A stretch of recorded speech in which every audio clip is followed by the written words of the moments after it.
great to be here, and really, this is my favorite place to come talk.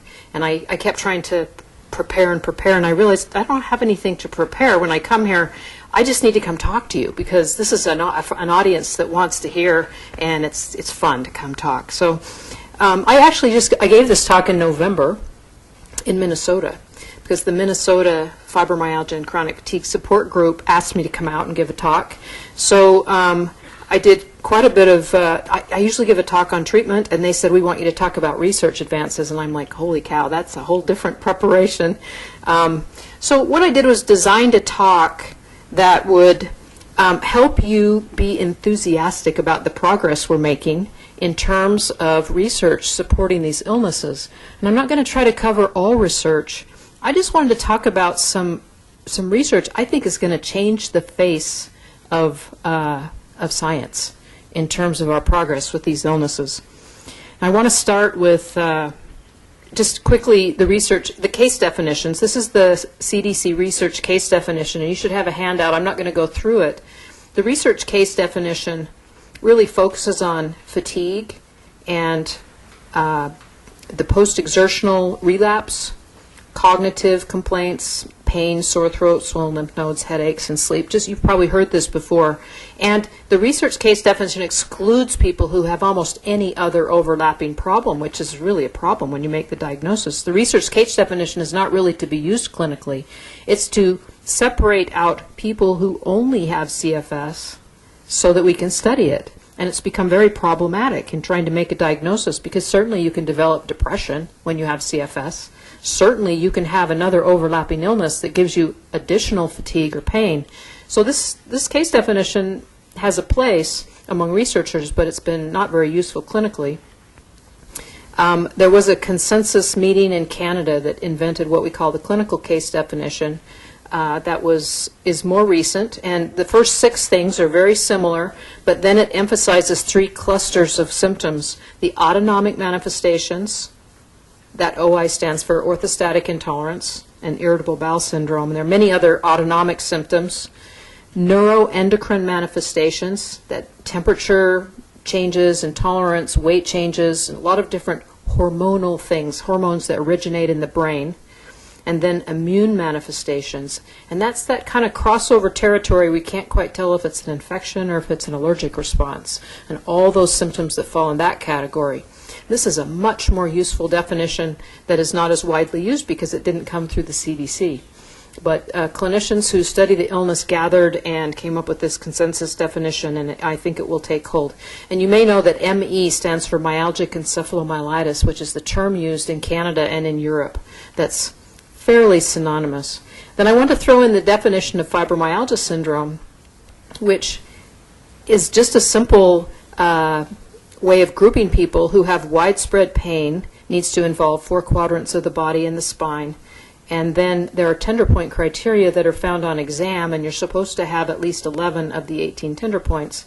And this is a problematic case definition because lots of people have this much pain and stiffness. Many people, maybe as many as 5 or 6% of middle-aged women meet these criteria. And then there's a lot of overlap, and we know that people with fibromyalgia are sometimes just as sick as that CFS case definition. Then it becomes a little difficult to know what to call people. But remember that the reality is the illness cluster in society and out in the communities. These are invented definitions to try to understand, and they may just look at a subset of the illness. And they're useful, but they're not adequate. And what we need to have better terms and to subset these illnesses better are more objective measures, tests that tell us what might be, what the diagnosis might be. And that's been very, very difficult. And it's hindered the research, and it's hindered treatment efforts in trying to understand these illnesses. So today in my talk, I'm going to talk about several areas of research. The first thing, and the most exciting to me, and I hope it's exciting to you, is the area of gene microarray studies. I want to talk to you about cardiopulmonary testing, which is some research we've participated in our office. A little bit about Ampligen, a drug in development. I'd like to talk about some of the drugs coming on the market for fibromyalgia and why I think they're important for our understanding of these illnesses.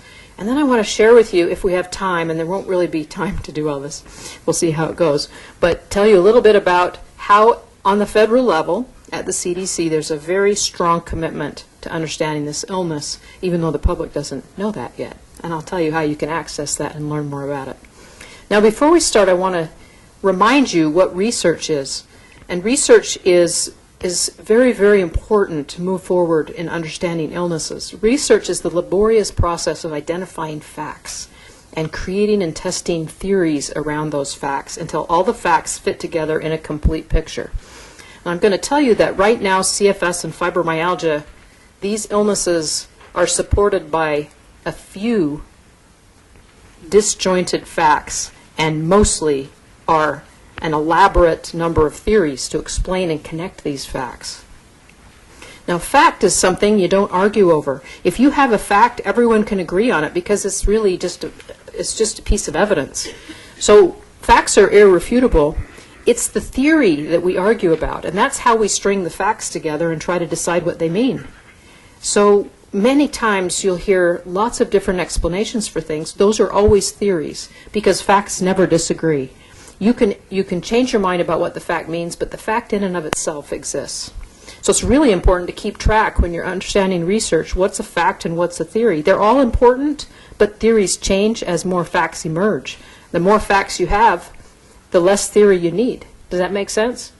And I just like to use the analogy of a puzzle. There's all these puzzle pieces. These are all an example of facts. And when they're all scattered and they don't make sense, they don't fit together, it's hard to weave a theory around them. If you can start to put a few of the facts together, you start to think you have a little idea what this puzzle is a picture of. And you may get some very dogmatic people saying this is definitely a puzzle of a dinosaur. Well, I'm going to tell you these are some puzzle pieces from the same puzzle. And if you start to put those facts together, you can see there's a few leaves and trees there. Someone else might get a very different idea and have a very different theory about how those facts fit together.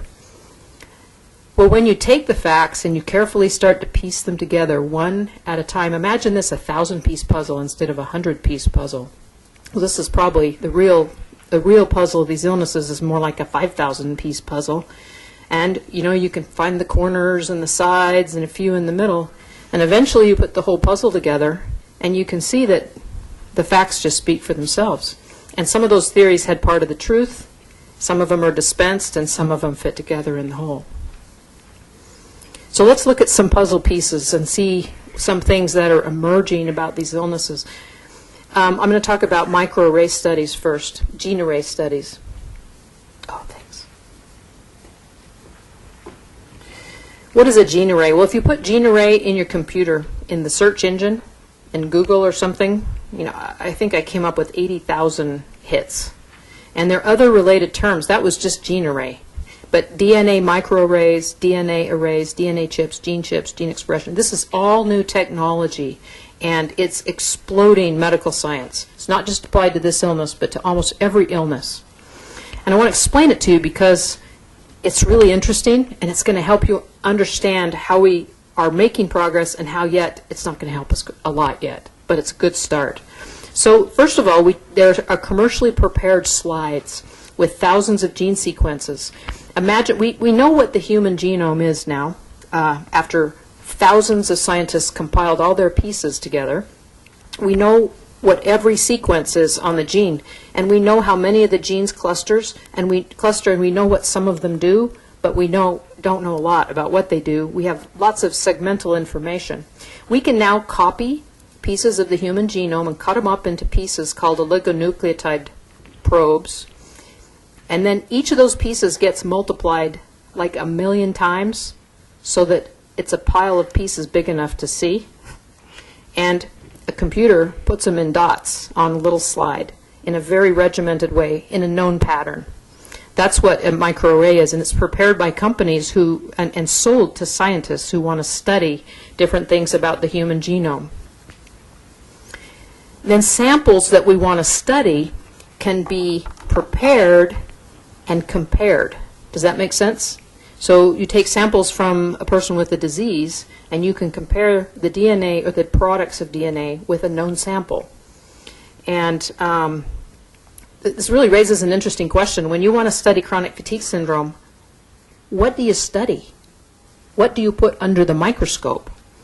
There's no identified lesion. We don't know where the disease is. We think it's probably in the brain. We know that it affects immune function, endocrine function, central nervous system function. We know the blood circulates through the body, and the blood contains many, many immune cells. So scientists are using blood cells, white blood cells, to study chronic fatigue syndrome. Remember, that's a bit of a guess, right? We can't look at the whole body. So we've started to look at what are called peripheral blood mononuclear cells. They're white cells. So microarray technology involves taking these commercially prepared slides, on the one hand, then getting a sample of blood, separating out the parts of the blood, getting these certain kinds of white cells, separating out the messenger RNA. And messenger RNA is protein that's made as a template from the DNA in the cells, and it travels off into the body and produces proteins and things. It isn't just to know what your DNA is set at to determine your body, you know, like the DNA that gets passed on from mother to child. This is what the DNA tells your body to do, what proteins are made in your body. Then after that template of RNA, messenger RNA is made, then we match it with other cells and recreate the DNA. They're like mirror images, only we label it with photo labeling. Then we put it on that slide, and it sticks, you know, it either sticks or doesn't stick to the known DNA on the template. When that is done, we put it under, there's a machine that's laser scanner, and it's like takes a photograph of those dots, and then it is analyzed by a computer. So here's another slide. Let's say the cells in condition 1. Let's say we want to look at someone with chronic fatigue syndrome and their cells, and we want to look at somebody who is normal. And we prepare the sample, and we put it on there, and we look at it under the microscope, and depending on how that sticks and fluoresces, because of the fluorescence that's attached to those cells, it creates a photograph of all those little dots. Now, how in the world can you make sense out of thousands and thousands of dots? That's what computers are for. Now, here's a big picture of those dots. Some are green, some are red, and there's variable amount of fluorescence depending on how those bind. And now I'm going to show you how they use these to understand a little bit more and prove without a doubt that this illness exists. And it is very, very convincing science. There are 3 studies that I'll mention. The first one is chronic fatigue patients versus non-fatigued, well people, non-fatigue controls. And this was published in 2002. This has been around for a while. And I'm not going to talk about that. You just have to take that as a given. The second study we're going to talk about is this is really interesting. The CDC wanted to know what the difference was in people who had sudden onset, you know, woke up the next day with a flu syndrome, were never the same, and people who had gradual onset of their chronic fatigue syndrome. Are they different? Is it a different disease? And the third study was chronic fatigue syndrome versus healthy controls before and after exercise. These are studies funded by the National Institutes of Health. Big, big money. These are very, very expensive studies. Those microarray slides that they buy have 38,000 genes embedded on them in those arrays, and they used peripheral blood mononuclear cells. So I'm going to not tell you about study number 1, but I'm going to show you the very slides from study number 2. They only studied 12 patients who had chronic fatigue syndrome and 10 patients, 12 with gradual onset and 10 with sudden onset. And here's a picture, little teeny picture of the gene array. After the computer, remember that one that was all random? Now the computer doesn't know anything about these people, right? And you don't tell the computer what the origin is. The computer sorts it by the way the colors look. And the computer sorts it using what's called a cluster analysis. And you can see that it kind of sorts into different like patterns of color. And that fine print on the side is the name of each one of those genes. So each square, every single square on there, you could follow over, and that's the name of the gene. So it's all numbered. We know what the sequence of oligonucleotides is. And you can see there are generally 2 clusters up here. You know, they sort out, but the biggest cluster has 1 cluster, and you can just practically draw a line down there. Those are the 12 and 10 patients listed across the top, and then 1 line down is all the genes studied in 1 patient. Does that make sense? And how they compare. Now, I drew these yellow lines on here to help your eye See how easy it is to delineate the difference there. And what I'm going to tell you is this group 1, everything over there are the people with sudden onset. 10 people, 1, 2, 3, 4, 5, 6, 7, 8, 9, 10 across the top. And group 2 are all the people with gradual onset. There were 12 people there. And if it's red, it means that the gene is expressed more or above the mean or the average. And if it's green, it means it's expressed less. And you can just interpret how well the gene is expressed compared in these two conditions. And you can see, if you look on this side, that you can't count it, but there are 19 genes up there and 98 genes down here, that in the gradual people, 19 are upregulated compared to downregulated, and 98 are downregulated compared to upregulated. You see that these are two different groups of people. They have different protein products. This is completely unarguable. This is just amazing. And this says that that people who have gradual onset may have a different disease than people with sudden onset, even though they meet the CFS case definition. That may be why we get different results when we study drugs in them or when we do tests in them. But this is one of the first and most exciting studies that shows a real difference in terms of helping us subset these illnesses. This is just a summary. I mean, there were 117 genes out of those ones they looked at that were definitely different in these two groups. And whether they were increased or decreased doesn't really matter very much. Of 24 genes that we kind of group in the metabolism category, 20 were downregulated. You know, the most important thing to take away from this is we don't understand what this means yet. And even people who are experts in genetics, it's just hard to even sort these genes and figure out how they might group together. But what this does is open the door to try to understand what these are. And then, if we understand what these gene products are, we'll start to understand what the disease is. We might be able to use these tests to diagnose patients, but most of all to understand what the mechanisms of illness are, and then we can start to develop treatments. I mean, it's all connected. The third study was really a study of exercise, and they studied patients with CFS against patients who didn't have CFS or controls. Only 5 patients, and I think this was also a 38,000 gene study. And they put people on a bicycle, and they drew their blood before they exercised and after they exercised. And when they were done, they could see that there were 21 genes that were different in the people who had CFS and people who didn't. And that these were different. Not only were they different from each other, but they expressed different genes because of exercise.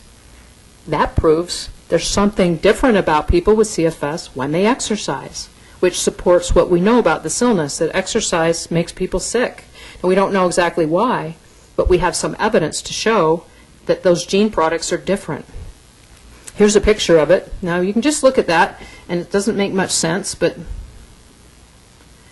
these are the names of the genes. So this is a row of all that kind of gene, and the patients are an up and down. So the patient number 1, this is all the genes, and this is just a portion. These are the genes that were different. You know, all the genes that were same, they left off the picture here. And you can kind of see how there's 4 clusters. Can you see that, how it clusters into 4? Well, those 4 clusters are, I'll make it easier for you. I'll draw the lines in there. These are the patients, the controls before exercise. These are the chronic fatigue patients before exercise. Here's the controls 1 day later after they exercised, and here's the CFS patients. You can see it's not perfect. There's a few people out of place, but generally they sort together. Now, if you weren't studying 5 people, if you were studying 500 people, those little differences would disappear. So it wouldn't be confusing. How to interpret this is hard to say, but here's what the gene product in the regular people look like before they exercise, and here's what it looks like after. See, it's all red and black here, and it's all green and bright green here. So there's something normal. This is what normal people do in terms of their gene expression after they exercise the next day. You can see that the CFS patients are different to begin with. This many genes are different than normal people. These ones are pretty close to the same, and these are really different before exercise. And then you can see that there's a really quite different, the chronic fatigue patients don't do something normal when they exercise. There's something that doesn't happen correctly, or it's different than normal people when they exercise. I just put this on here to be amusing. I mean, these are the names of those genes. You really have to be a front-level geneticist to even begin to understand what this is going to mean, what these genes do, and how it makes sense for studying these illnesses. Now it's kind of a race going on. Those were the NIH studies. Well, this is a study done in London by a doctor named Kerr, and you may have read some of his things on the internet if you're following. He used a much smaller gene array study, 9,500 genes, but he studied 25 patients against 25 controls. He found differential expression of 35 genes. He confirmed it with a very expensive test called polymerase chain reaction to show that it was really true. It's pretty irrefutable. 15 were upregulated in the CFS and 1 was downregulated. And these were genes that clustered in immune activation, neuronal function, and mitochondrial metabolism. That's just what we know about this illness, right? Has to do with immunity, nervous system, and energy. He plans to repeat the study in 1,000 patients. Imagine the expense of that, but imagine how, and you're just going to take a computer, a powerful computer, to analyze this data. There's a doctor named Gow in Scotland who did another small study. He used a big gene array, microarray with 33,000 genes, 8 patients and 7 controls, and he also was able to show a difference between chronic T patients and controls. You can see that this has been cross-referenced. It's really clear that there's objective evidence to show that people with chronic fatigue syndrome have something different than normal people. And the CDC studies show there's something different about them when they exercise, and there's something different about people who get sudden onset versus people who have gradual onset. These studies definitely prove the existence of CFS. We knew it already, but this is science that's done by people who don't even know about CFS. These are not CFS advocates. They are now, but they weren't when they started necessarily. These are big guns. These are big gun studies. It proves that there are subsets, just the beginning. The clues it suggests are very complex still. We've got to learn what these gene expressions mean, what proteins are being made, what's not made, what systems are abnormal. And it proves a little bit of the theory that there's something about that exercise intolerance problem, which we all know. So this is really important. And I think this is, while it's been pretty low key. I think this is one of the most important things that's come on the that's come to the surface in terms of existing research. And not only that, it's generated a huge amount of interest around the globe. And everybody wants to be the first one to do a big study and say exactly what it means. So we're going to see who wins. And you know how Americans are. We like to win. So maybe it'll spur kind of the slow American, the federally funded programs to get going. Okay, next I want to talk to you about cardiopulmonary testing. Cardiopulmonary testing is a little different than exercise testing that's done by cardiologists, where you get on a treadmill and you just look at an EKG. In cardiopulmonary testing, multiple variables are assessed, not just heart rate and blood pressure, but gas exchange is measured. So we know how much oxygen is consumed and how much carbon dioxide is produced, and you can use those numbers to calculate how much work the body is doing. And you can't fake this test because the numbers are very scientific and physiologic. And the term VO2, it means oxygen consumption, and this is a number that tells us how much oxygen your body consumes when the muscles, the mitochondria, are burning energy, and it's a reflection of how much work your body can do, and the process of burning oxygen to create energy. And this work is done largely by Chris Snell, Mark Van Ness, and Stacy Stevens. So we can use cardiopulmonary testing or an exercise challenge to do quite a bit to study chronic fatigue syndrome. It becomes a standardized stressor. We know that this illness is a stress-sensitive illness. We can use it to measure research outcomes. This study was used in the Ampligen study to see if Ampligen worked, right? So we can use this testing. It can be used to make a diagnosis, and I'm going to make that argument in a minute. Maybe it can be used to assess treatment and sometimes to show, prove for disability evaluations that people are unable to be physically active. This is interesting. As part of the Ampligen study, they did this is 32 patients who underwent cardiopulmonary testing, and they did a little survey to ask them how long it took to feel normal again after they exercised on the bike. This is just a few minutes on the bike, and you can see that four of the men were better in 1 to 2 days. 4 of them took 3 to 4 days. 1 took 5 to 6 days. And 4 of them took more than a week to get better. That's the men, and you can see the women down below. So that sometimes the recovery time from exercise is very long. And I have patients on the Ampligen study who had to do exercise testing as part of the study who never recovered from some of the consequences of their exercise. I know at least one patient who developed chronic pain after her exercise test and never went away. So we're asking people, these tests are not without consequence. I think it's possible that when we know more about this illness, it will be unethical to make chronic fatigue syndrome patients exercise on a treadmill without informed consent, because it's actually damaging to some patients to do it. These are the same numbers in a graph. This treadmill test lasted 5 to 10 minutes. They said they felt dull and spaced out and saw spots. Their blood pressure dropped. They couldn't think. We did testing, cognitive testing, and definitely showed that they had trouble with cognitive tasks after the exercise. And then this is a graph showing how long it took them to recover after doing exercise that and they pushed themselves more than they would have.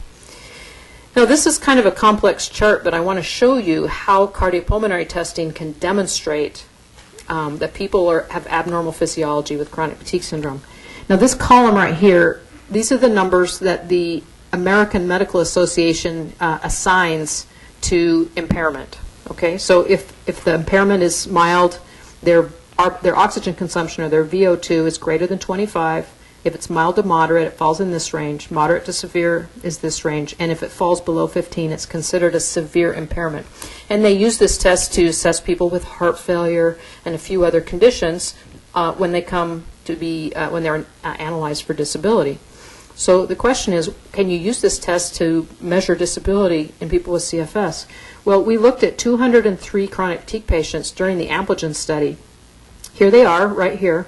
And as they sorted out in those different categories, so you can see that of those 203 patients, some of them had, here's their actual score of their oxygen consumption.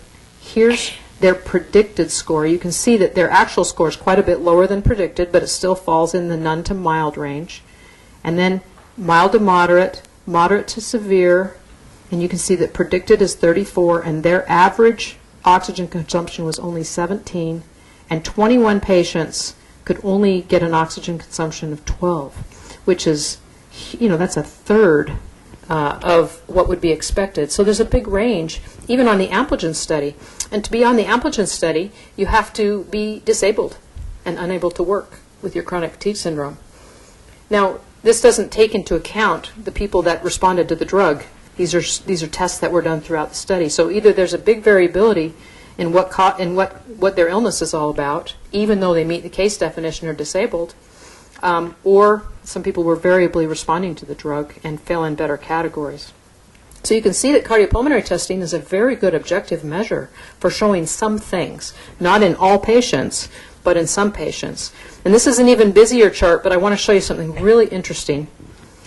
I'm sorry that doesn't show up very well. It's hard to tell till you project it, but it should be on your slide. But this is, again, this is the patients with no impairment, mild impairment, moderate, and severe. Here is their oxygen consumption, and this is not the same number. This is a percent of normal. So 80% of normal, 65% of normal, 51% of normal, and 38% of normal in the severe group. Well, look at what happens when you look at their heart rate. The normal patients could get a heart rate of up to 163 when they exercised, but the sicker people got, the less they were able to get a heart rate that went up. And the sickest patients could only get their heart rate up to 117 when they exercised. That is weird. Deconditioned patients, their heart races when they try to exercise. Someone who's just out of shape, their heart pounds because they're out of shape. There's something wrong with these people. And this number down here, this respiratory quotient, as long as it's over 1, that means they exercised until they went into anaerobic metabolism. That proves that they gave a good effort and exercised until they were developing lactic acidosis. So there's something really weird about patients from the cardiovascular standpoint. And right here is their systolic blood pressure. These guys could bump their blood pressure up to 161. That's the top number. And these sickness patients could only bump their blood pressure to 137 average on top at the peak of their exercise. Now, so many people, that's what their blood pressure is when they're resting. And normally, your blood pressure goes very high when you exercise. I can go up to 180. I mean, I did these tests, and I could get my systolic heart rate up to 180 when I exercised in this test. So you can see that cardiopulmonary testing, if we can get it published and accepted, in many patients is going to be very good evidence of their degree of disability. Now, the caveat is, what if there's someone with another kind of chronic fatigue syndrome? Remember I said there may be subsets, different causes of this severity of fatigue?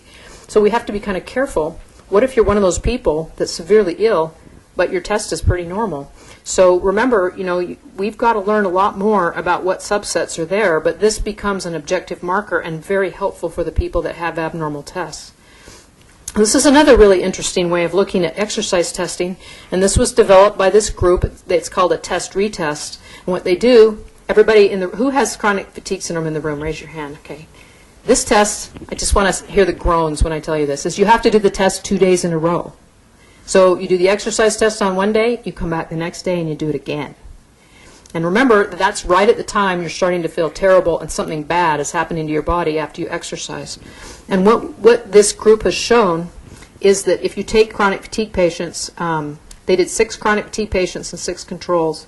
On day 1, these are not very sick patients. These were patients who had the same value on the first test.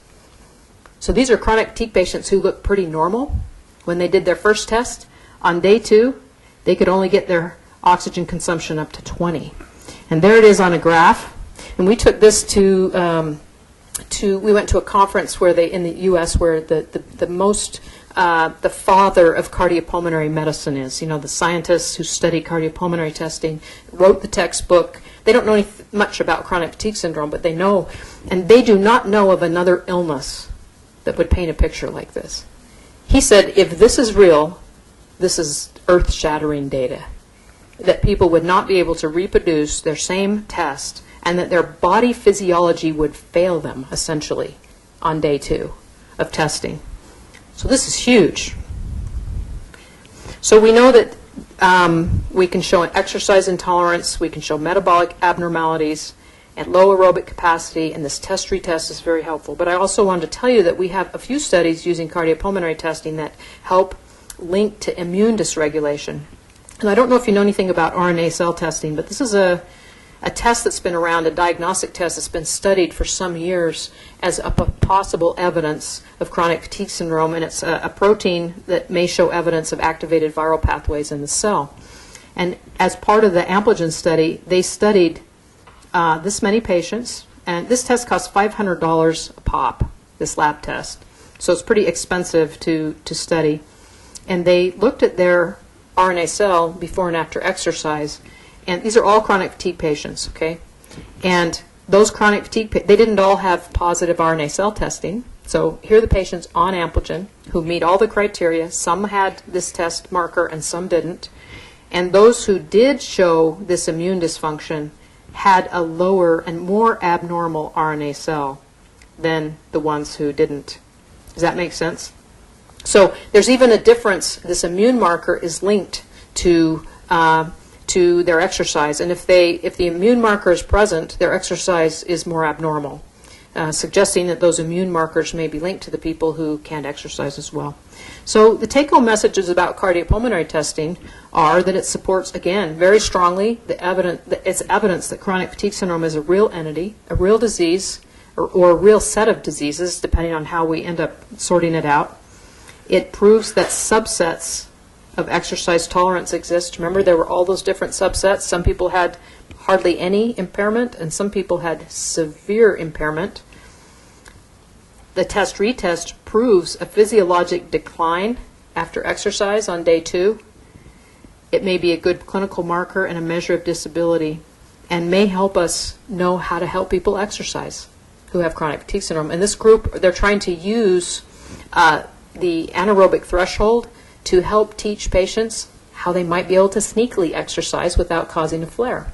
And their theory is if you keep under the anaerobic threshold, if you don't go into lactic acidosis, that maybe you won't have a flare. And they're using heart rate monitors, and they're doing the testing and trying to help people, guide them. And we've had some success in our patients using this data to guide their exercise, and they've been gradually able to get some of their strength back and improve their exercise tolerance if they mind their P's and Q's and use this clinical data to guide how well they can exercise. Okay, the third thing I want to talk about, it gets faster. The complicated ones are in the beginning. The third thing I want to talk about is Ampligen. And if you may know that Ampligen is a drug in development. The phase 3 clinical trial is done. 230 patients around the country participated. We had 20 patients in our office who were part of this. This drug is still in the process of FDA application. And one of my patients who has stock in this company told me today that there was an announcement to shareholders that that the application would not be complete till the third quarter of 2006. So there's still more delay in this drug coming to market. But the early data that's come out of this study show that treadmill duration improved in the patients who got Ampligen. This was a placebo-controlled trial. So those who got the drug seemed to do a little better. We think that the treadmill duration is not a very good marker for who got better. That we think there were other things that weren't built into the study. And some people tended to improve. Well, I'll just do my little summary here. Ampligen is expensive. Right now it costs $1,200 a month just to buy the vial of drug. And then you have to have it infused intravenously twice a week. It gives you flu-like side effects. It takes forever to work.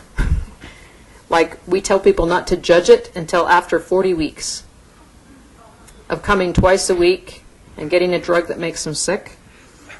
It appears to be reasonably safe. You know, if you compare this to other drugs on the market, it's not that different, right, than interferon and drugs we give people with rheumatoid arthritis and lupus. It's not that different in terms of cost, toxicity, and side effects. It's just like drugs in development that are immune-modulating drugs. And we still got a lot more we have to learn about it. So it's there, and it'll teach us some things about this drug when we can analyze the data about the disease and the drug.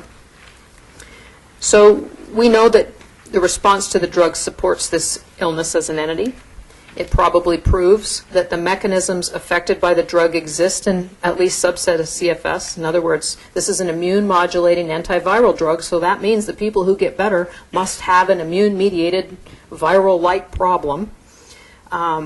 We think it's a good, really good treatment for some people, and lots of other people have gone through the treatment all that time with those toxicities and really not improved.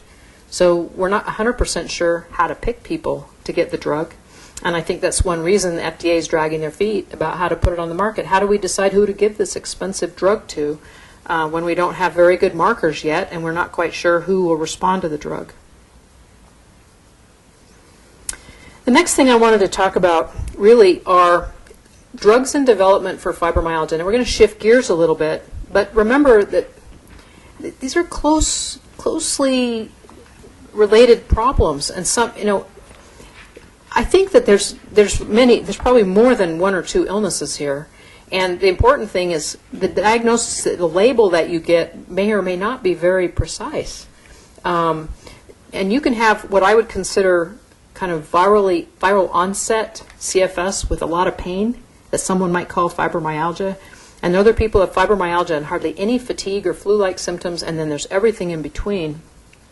So I want to talk for a minute about drugs that are being developed for patients with chronic pain that causes pain and stiffness and is predominantly what we call fibromyalgia, but not so much chronic fatigue syndrome. Does that make sense? Why is this important? Most of them are antidepressants or anti-seizure drugs or drugs that work in the central nervous system. And it's not that we have a miracle cure happening here. What's important is this is raising awareness about these illnesses. When a drug company like Pfizer puts millions of dollars into testing a drug, think of all the data that is gathered that validates fibromyalgia as an illness. Now, whether the drug works or not, to us, is immaterial, right? If it gives some benefit, we learn something about the mechanisms. If it doesn't, we have a lot of information about this illness. It validates and teaches us about the illnesses. There are only two sources of big money. One is the government, and the other is big pharmaceutical firms. Sometimes big money can come from private sources, but not the kind of big money that's needed to do big clinical trials. So although these might not be right on target with what we think we need for these illnesses, it's really important. Huge amount of data will get pieces of the puzzle, and it's going to be helpful. So the ones I wanted to mention were Cymbalta, milnacipran, or milnacipran, depending on how you want to say it, a drug called pregabalin, or Lyrica, and two drugs that are very closely related called Requip and Mirapex. Cymbalta is an antidepressant that's now on the market, and it's called duloxetine is its shorter, trade name, its generic name. Right now they don't have what's called an FDA indication for fibromyalgia or chronic fatigues, and an indication just means that the company invests money in testing the drug just for this illness. And if they haven't done that, they cannot advertise for it, and they can never say it works, even if they know it does. So it's weird, but they know this drug works for pain in lots of people because it has an indication for peripheral neuropathy. That's that burning nerves in the tip of the fingers and toes that people with diabetes get and some other causes. And they have an indication for that, meaning they did do clinical trials to see if it helped pain in peripheral neuropathy. And they also know that people with depression had improved pain. So this drug is out on the market, and in the backdoor way it's being marketed for fibromyalgia, but the drug company can never mention it. So doctors are prescribing it like crazy to see if it helps people with fibromyalgia. And you know, my opinion is it's a modest antidepressant, and it's called a serotonin norepinephrine reuptake inhibitor. And it is really helpful for some people's pain, not severe pain though, and not all kinds of pain.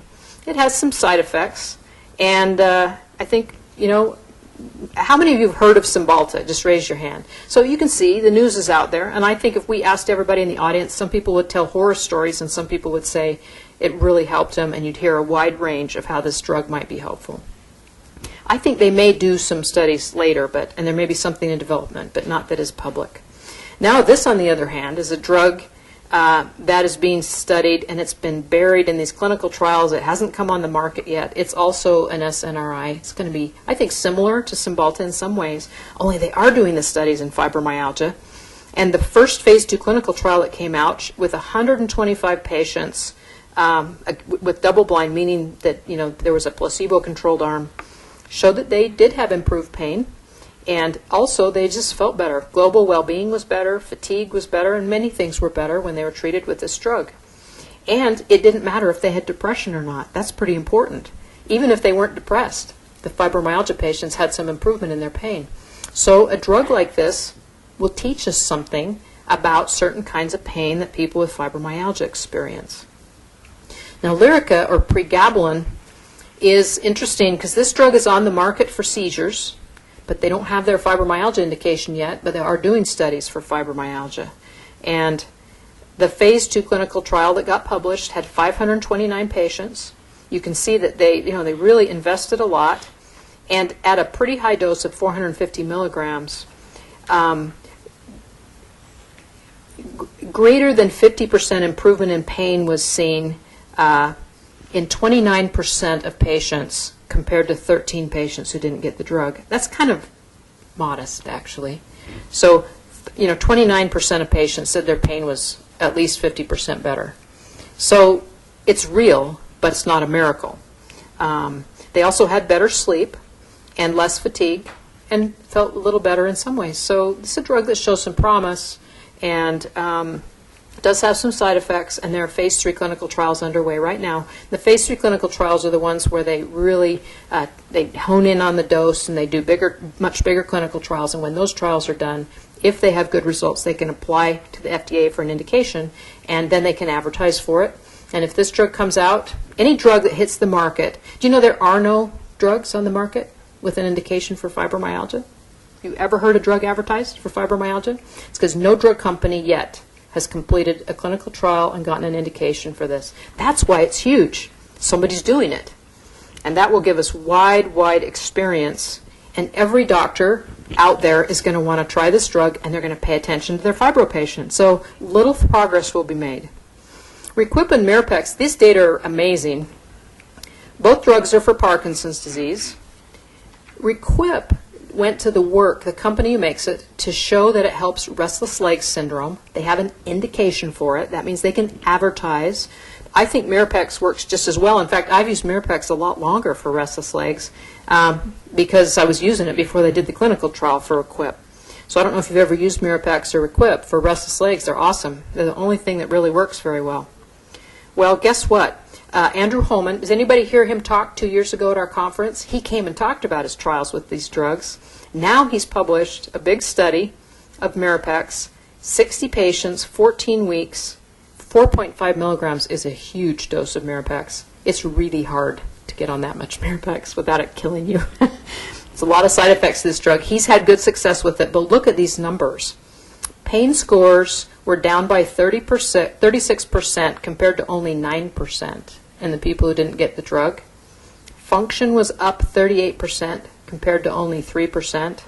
Fatigue was down 29% compared to 7%. Global improvement 38% versus 3%.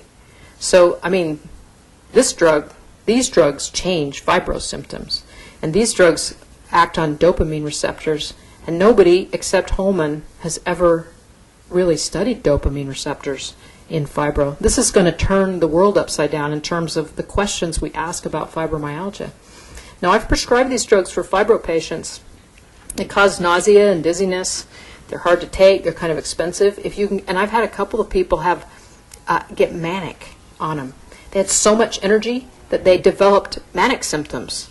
I mean, that's a weird thing to think of a fibro patient. Someone was so tired they couldn't get off the couch. My one patient came in and said, my dog is in withdrawal because her dog always sat with her on the couch and she's never on the couch anymore.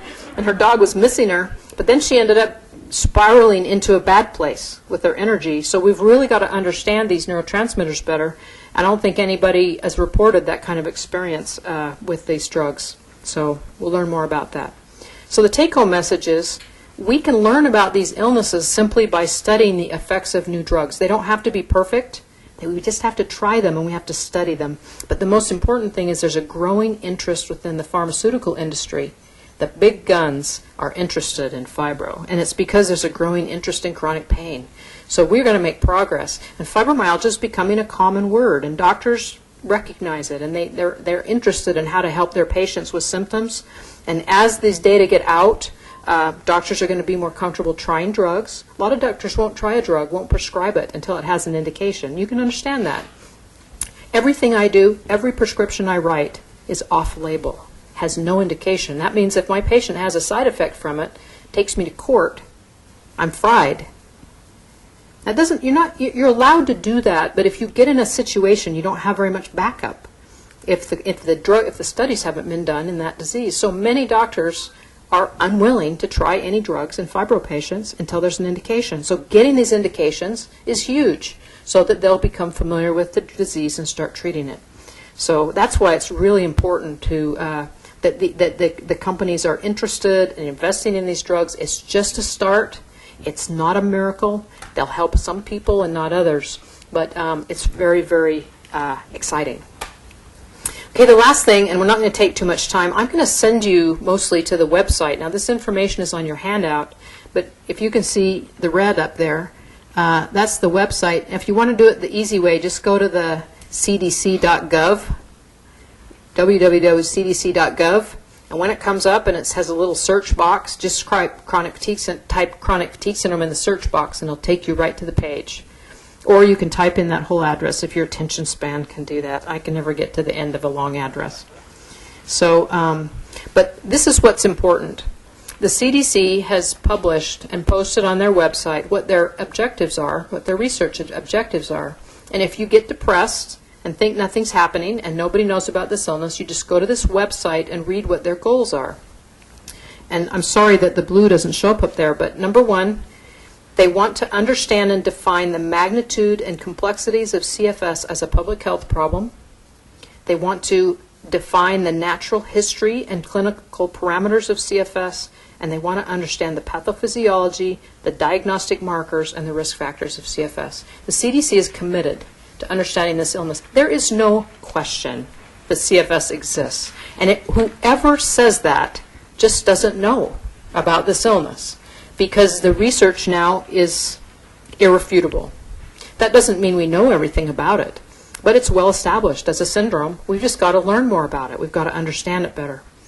They are committed and have spent millions of dollars and earmarked millions of more dollars to study epidemiology. Most of those studies have been done. We know how common this disease is. We know who it affects. We know where it is. Do you know that it's more common in minorities than Caucasians? Do you know that? When they've gone in, we think this is a yuppie flu of Caucasian women who have nothing to do but go to the doctor. Well, all the studies done around the world have shown that it's actually increasingly common in non-Caucasian and lower socioeconomic groups.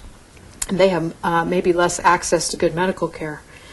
They want to study the pathophysiology, the genomics and proteomics and bioinformatics. The genomics are like what I talked with the gene array studies, and they're putting huge amounts of money into high-tech research to try to start to understand the underpinnings of this illness. And they have a commitment to educating medical providers, and that's going to be a slow process. The problem is the CDC doesn't control medical providers, right? They don't control universities. But as they get data and they avail themselves of opportunities to go talk and provide information. So I'm going to not do the rest of this, but I do want to say, just tell you a couple of other things. This is a study of IV saline that I was part of. Now, I don't know if you've heard about this, but we're trying to understand why people with chronic fatigue syndrome seem to have a blood pressure problem, a problem getting their heart rate up when they exercise. Why does your blood pressure kind of crump? Why does it crash when you're tired? And this is a kind of a case of one, but this is a patient who made a commitment to putting a permanent line in her arm and getting IV fluids every day. And this is when she started, so this is the number of days after starting, 15 days, 55 days, all the way down to 417 days after getting a liter of fluids every day. And she subjected herself to exercise tests at each of these places. And you can see that her oxygen consumption with IV fluids went from 26 up to 33. I happen to know that this is where she started training, doing exercise. And you can see what happened. See that? There's a continual increase just from IV fluids, and then she started working out at the gym, and it set her back a little bit. But she's able to exercise for the first time ever. This is her ability to ventilate during exercise. This is liters per minute that she just breathes, and it went from 50 to 100. Her ability to ventilate while exercising. This is her anaerobic threshold. I think kind of ignore the last row because it changes a little. This is her ability to mount a heart rate. And this is a person who just gave it her all every time she exercised. She exercised to exhaustion on the exercise test. Her ability to mount a heart rate went from 158 to 173 to 186. So she's able to mount a normal heart rate. And here's her systolic blood pressure. When she first exercised, the highest pressure she could mount while she exercised was 115 on the top.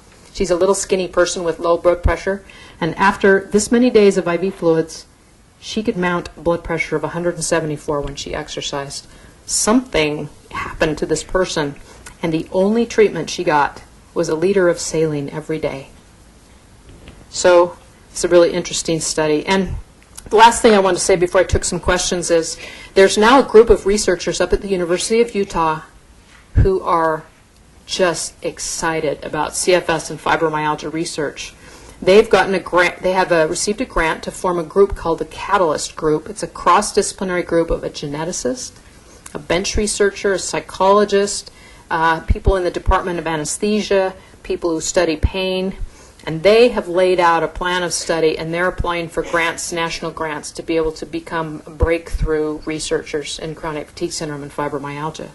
So I just want you to know that there's huge progress happening, and you should be thrilled and excited. Unfortunately, this does not translate immediately into treatment for you, but it's a really good start. So thank you very much, and maybe we can take some questions. Fibro, call everything fibro. And they kind of lap fibro over even chronic fatigue patients because they don't really understand the CFS case definition. And people study CFS, ignore fibro, and just call it CFS with pain. And if you have enough fatigue, and that's fine. But in my office, I did it a little differently. And when people I kind of defined CFS in my own mind as the sudden onset type.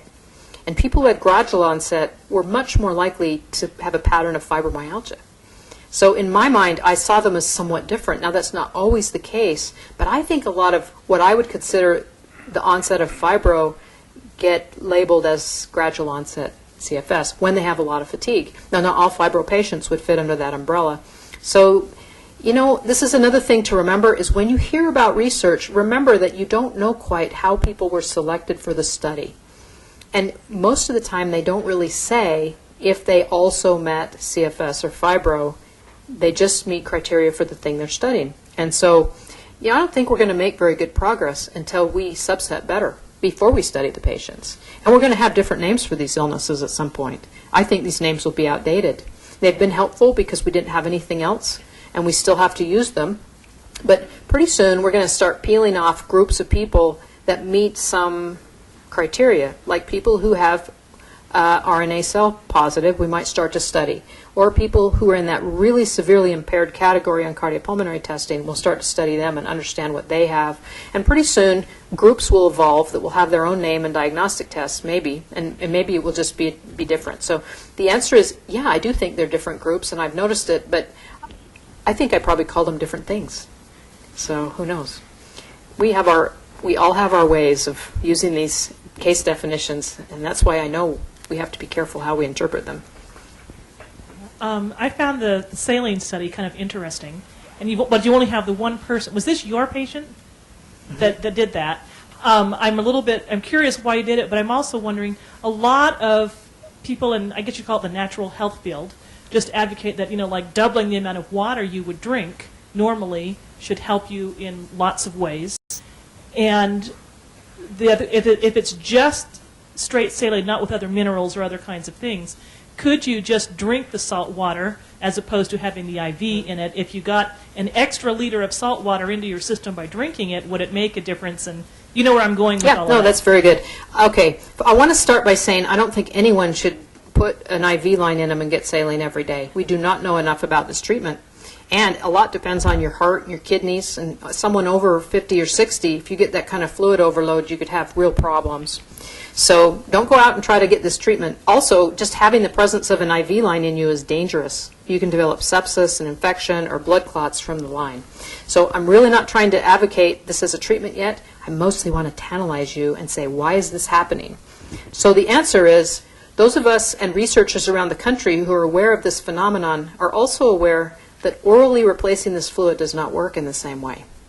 It's helpful, but it doesn't work like that as well. And everybody who's been to me, who's had a tilt table test or we've measured their orthostatic intolerance knows I tell them to increase their fluids. You should drink a lot and increase their sodium, but it gets kind of complicated. If you have hypertension, if you increase your sodium intake, you could develop worse hypertension. So this has to be taken on a case-by-case basis. It's not really a treatment yet. It's a clue to understanding what's going on with the pathophysiology of this illness, and then we can decide what we're going to do with it. But those are pretty profound numbers. This happens to be a young, healthy person. It was her idea. She insisted. I assisted her, in accomplishing it. I'm very conservative. I have a few patients that we've tried IV fluids in, but I don't think it's proven enough, and I don't think it's safe enough yet to advocate as a treatment. But it's really, really interesting. We should have some, we'll learn more about it. Is pulse oximetry useful at all? And specifically, you had mentioned that heart rate monitoring being used to guide individuals in terms of a home or gym atmosphere. Mm-hmm. Could you outline either a plan, or are you looking at percent of heart rate? Are you looking at changes in the heart rate? And would pulse oximetry, which is a lot easier to do than VO2 max, right. Is any of this useful? We don't have any data. My instinct is the pulse oximetry wouldn't tell you anything. That most people probably don't get enough, don't get hypoxemia, wouldn't show up on a pulse ox. What's happening is at the metabolic level, cellular level, and so it's not so much that your oxygen is low, but that your body is not normal, doesn't have a normal metabolism. Does that make sense? That's what the oxygen consumption is telling us. We don't even know what it's telling us, actually. And there's a lot of argument about this, and lots of people couldn't repeat the studies in the same way. But this group is very good, and they've been doing it a long time, and they have a big population of patients. And We don't, it's still a theory.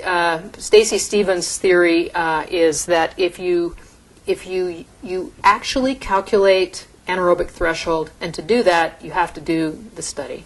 You have to go through cardiopulmonary testing, you calculate anaerobic threshold, and then you use your heart rate at anaerobic threshold as an estimate, so you can monitor your heart rate and have a rough idea of when you get to the anaerobic threshold. Does that make sense?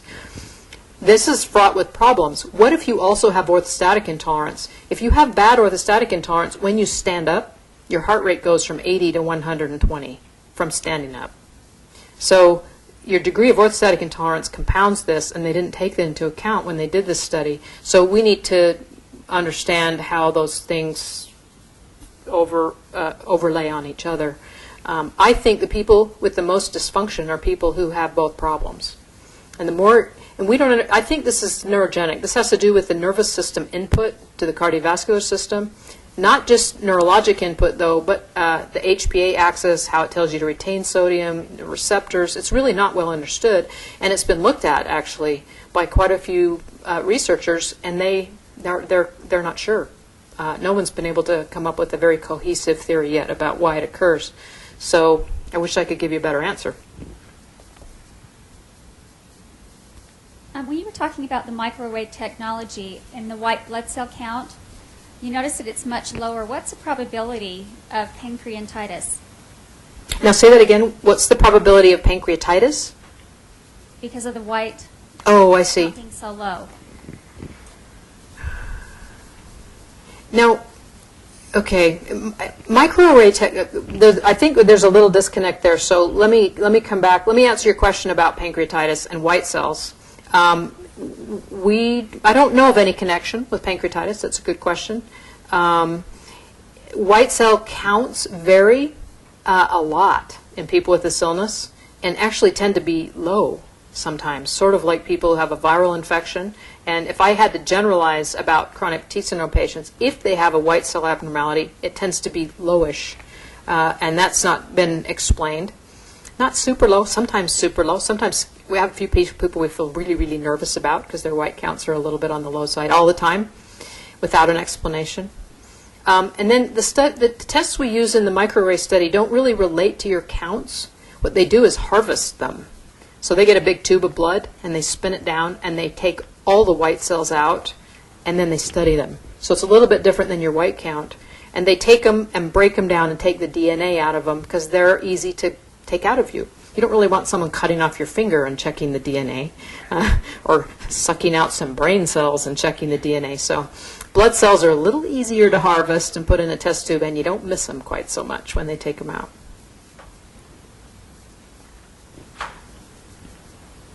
We may learn better by studying some other cell, you know. We're just guessing by studying the white cells, but we know that there's probably some involvement. And obviously they came upon something. Are you aware of any research to do with this and dizziness, periodic dizziness? Oh, that's a very good question. Yeah, I think there's a very good chance that the information we're learning about orthostatic intolerance and these findings on cardiopulmonary tests and the things we saw in that IV study, that many of those may have to do with dizziness. Now, clinically, I can tell you that every kind of dizziness occurs in people with CFS and fibro. Dizziness is the bane of internists and neurologists because, you know, even normally it's hard to figure out what dizziness is caused by.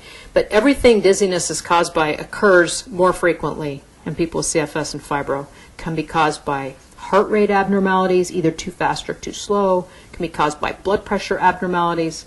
It can come from problems in your brain, and it can come from problems with your inner ear.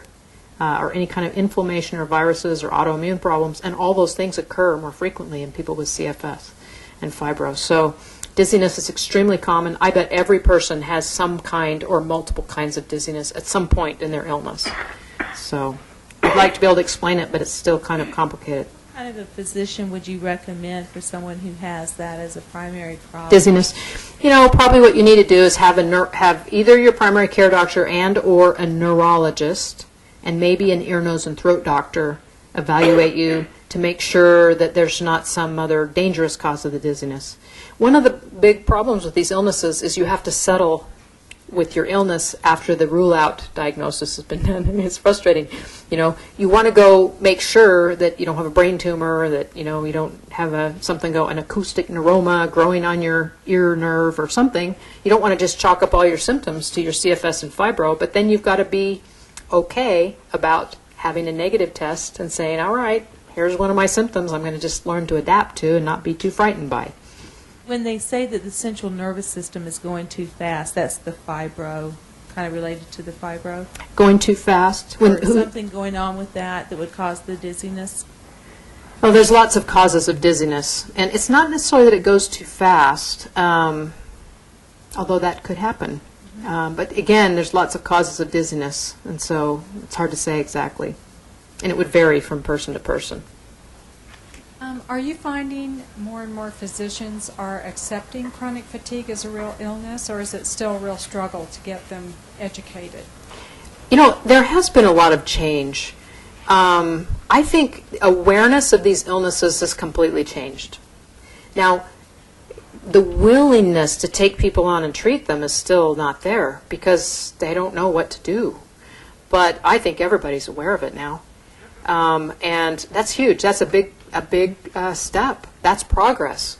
And I can tell you that if you ever hear someone say, I don't believe in those illnesses, or those illnesses don't exist, they just don't know anything about the illnesses, and you don't even have to engage in a conversation with them. Just turn around and go somewhere else. Because anybody who knows about these illnesses is really interested in trying to understand the complexities of them. And I wouldn't waste your time in that other arena. What do you think about chiropractors and other people that say they can control fibromyalgia by your diet? Do you buy into any of that? You know, on the one hand, nobody manages these illnesses very well, in any aspect of medical care, including doctors. That's on the one hand. On the other hand, almost any provider can offer some help if they do it thoughtfully and carefully. And so my usual guidelines are, if anyone says they have a miracle cure, they probably don't. Or it's, you know, and there are lots of things that can temporarily make you feel different or better. But just because something helps you short term to have more energy or, you know, do something doesn't mean it's going to cure your illness or that it'll even be safe long term. So I think you have to exercise some very good wisdom when you go partake of treatments that are offered. People fall, when there's an illness that affects so many people and is so frustrating, you are really you're really a victim, really at risk for people who prey upon you for making money. Now, most of those people are well-intentioned. I don't think they're out there to hurt you. I don't even think, even if I disagree with them, that they're trying to do something, illegal or they're lying. I just think they get enthusiastic without understanding enough about the illness. They get enthusiastic about what they do. So, that's their prerogative. People can hang up their shingle. They can sell whatever they want, and most of the time they can say almost anything they want. So just exercise care. And, if you're going to try things, I usually tell people, if you're willing to spend the money, and you will, if you're willing to accept unknown risks, and there are, and if you're willing to monitor yourself and take responsibility, then go ahead and try some things. But don't go do it unless you're going to accept those risks and be willing to pay attention and take responsibility for yourself. Do they have, how do you feel about metabolic panels in relation to treatment? Metabolic panels in terms of lab tests? DNA analysis in determining like nutritional or other kinds of treatments that could help with those things? I think they're not very well based in facts. They're mostly theories. Somebody's interesting theories. What they do is take a little pieces of facts and they weave a theory around it and package it and become very enthusiastic about it, but it's not based in facts very well. And if you think about if the CDC with millions of dollars invested in these probes and these panels can't really make sense out of it, to think that a chiropractor can read a book and buy a product and market it is, you see what I'm saying? So again, if you want to try stuff, fine. And if you feel better when you take their stuff, but it doesn't mean that all those testing they're doing is proving anything necessarily. It just gets you intrigued to try their product. So The other question I had was, I get like testing the drugs that they're working on getting approved. Why don't they test it with things that are already on the market rather than with placebo? No. I'm not sure I understand your question. Let me ask it in two parts. I mean, the reason you use a placebo is to try to make sure you can tell the drug's actually working. Let me give you an example. The Ampligen patients come to my office to get Ampligen. I believe they get partially better by coming and hanging out and laughing and having community. They come twice a week. They sit in the room. I just love it. I walk past and peals of laughter are coming out of the room because they're in there with people they love and we're taking care of them. And it's like therapy to come to the office twice a week, even though they're getting toxic drug, you know.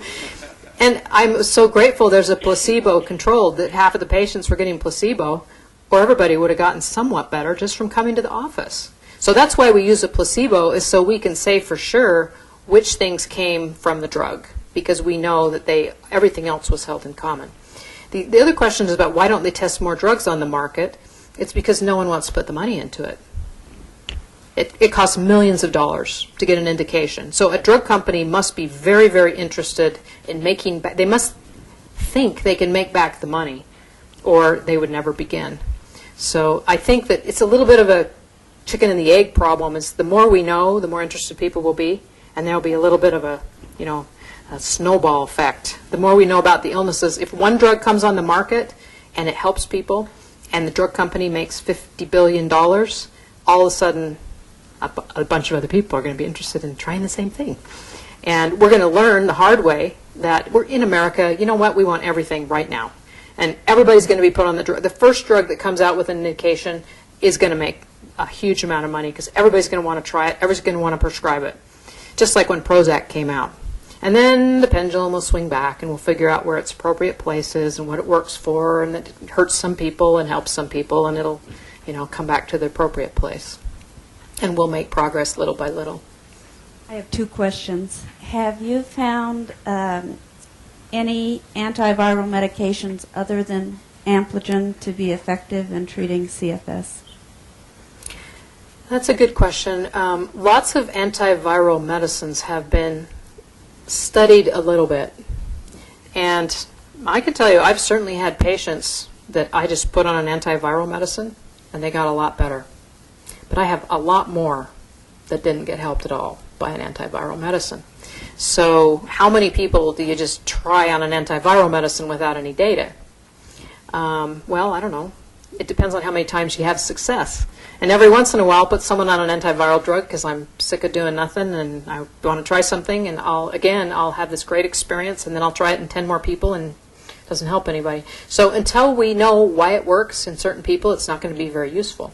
So studies like RNA cell testing and maybe the gene array testing eventually. This is really high-tech, expensive technology. In 10 years, maybe doctors will be able to order a little baby gene array and put someone's blood sample on it and run it through a machine in their office, right? I mean, things change so fast. We could suddenly have a diagnostic test and know if someone has an active chronic virus or if they don't. But we don't right now. We're just guessing most of the time. Second question is, do you think that the U of U Catalyst group will be looking for CFS and FM patients to participate in studies? Very, very definitely. In fact, thank you for asking that. What I would suggest you do if you're interested in participating in studies, you could call them, but what you ought to do is call OFFER and get on our list, because we're trying, as a nonprofit, we guard your list. We call you. We're trying to create a list of people who are interested in research, and then we'll call you, and there won't be any pressure sales or anything. We'll say, hey, this opportunity is coming up. Call the U if you're interested. And we're trying to get a list like that together. But the U is just about to start a study in CFS patients, and we are looking for CFS patients. They're going to do functional MRI and get MRI scans, and they're doing a number of other studies, and we are looking for more CFS patients, and it's a little hard to know how to find people. So sometimes I'll try to go through my billing list or something and remember who has CFS, but until we have a good data bank, it's hard to notify people. So I would suggest that you or anybody, if you are interested in participating in studies, you should give your name to offer. Now, the other thing is, it's frustrating sometimes because when they go to do a study, they're very specific about what they want. You got to be a certain age and a certain gender, and you got to not have this illness or that illness, or not be on this medicine or that medicine. So don't get discouraged when you volunteer if you flunk and don't get used. Because remember, every study has a very specific design, and that's what makes them successful. We've tried to get, we're doing a study, a fibro study that we're not supposed to talk about too much, in a public place, but we've tried to recruit a lot of patients. It's been discouraging because to get it narrowed down to the people who don't flunk, you have to, talk to 10 people for every one who actually ends up being enrolled in the study. Is there any study? It's on. Is there any studies on not using medications that's like the homeopathic? I mean, what if it's all these medications, all the toxicity that we're putting in our body that's causing it?